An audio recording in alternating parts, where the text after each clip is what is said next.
Hello, আসসালামু আলাইকুম। সবাই কেমন আছেন? আমি আলহামদুলিল্লাহ আপনাদের দোয়ায় ভালো আছি। তো আজকের ব্লগ শুরু করতেছি। আমার মেয়েটা এই তো ঘুমায় রইছে। নিস্তব্ধভাবে বেবিটা ঘুমায় আছে। আর আমরা বাজারে গেলাম হালকা কিছু কেনাকাটার জন্য।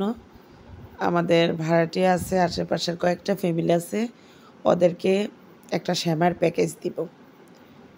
মানে সেমাইয়ের প্যাকেজ বলতে 2 রকমের সেমাই থাকবে, নুডলস থাকবে, তারপরে সাথে পলার চাল, দুধ, চিনি, কিশমিশ, বাদাম আরও অন্যান্য কিছু থাকবে।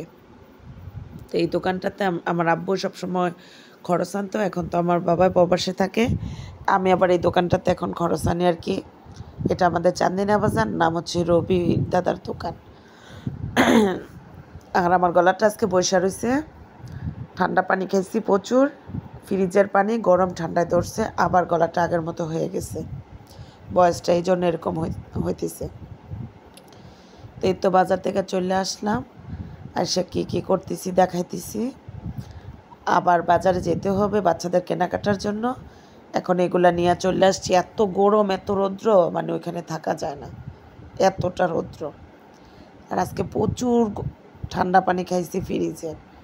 তো গলাটা আবার ওই আগের ভিডিওতে আপনারা বলছি সবাইকে যে আমার কণ্ঠ এভাবে বসে যায়, কারণ আমার নাকের মধ্যে মাংস পাড়া, তো একটু মানে গরম ঠান্ডা লাগলে এভাবে বসে যায় গলা। তো নিস্তব্ধ পরিবেশ। এই তো আমাদের বাসার বারান্দার সামনে দাঁড়িয়ে ভাবলাম যে একটা সিন নেই, নিস্তব্ধ কোলাহল, অনেক ভালো লাগছিল পরিবেশটা।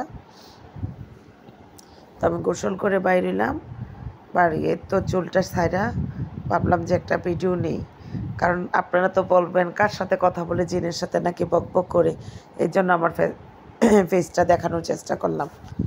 তো প্যাকেজ দিয়ে দিছি সবার বাসায় একটু একটু করে। আর মানুষটা কিছু দিলে দেখানোটা, এটা মানুষে অনেকে পছন্দ করে না, ভিডিও করা দেখানোটা পছন্দ করে না, তো দেখাইলাম না। এখন আবার ওই যে আমার মেয়েটার ড্রেস কিনতে যাইতেছি। আর বাজারে ভিডিও করা যায় না কেন, আমাদের চান্দিনা বাজার তো অনেক থাকে, জ্যাম জট, অনেক গ্যাদারিং থাকে, মানে মানুষের উপর মানুষের চাপায় থাকে। তো এই জন্য বাজারের ভিতরে ঢুকলে আর ভিডিও করা যায় না। তো বাজারের বাইরে থেকে ভিডিও নিয়েছি আর কি। এটা তো বাজারের ভিতরে ঢুকলে আর ভিডিও করা যায় না।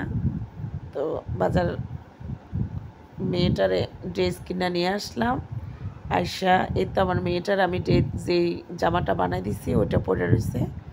আর আমার ভাইয়ের মেয়েটা আমার ভাইয়েদের বাসায় ওকে মেহেদি দিয়ে দিচ্ছে। ওর মেহেদির অনেক শখ, এই জন্য ওই দিতেছে। আর আমিও দিতাম মেহেদি, কিন্তু দেই নাই কেন, আমাদের বাসায় বড় রকমের একটা ঘটনা হয়ে গেছে, এটা অন্য ভিডিওতে বলবো। কিন্তু টাকা নিয়ে গেছে অনেকগুলা, কে বা কাহারা, এটা পরের ভিডিওতে বলবো। আল্লাহ হাফেজ।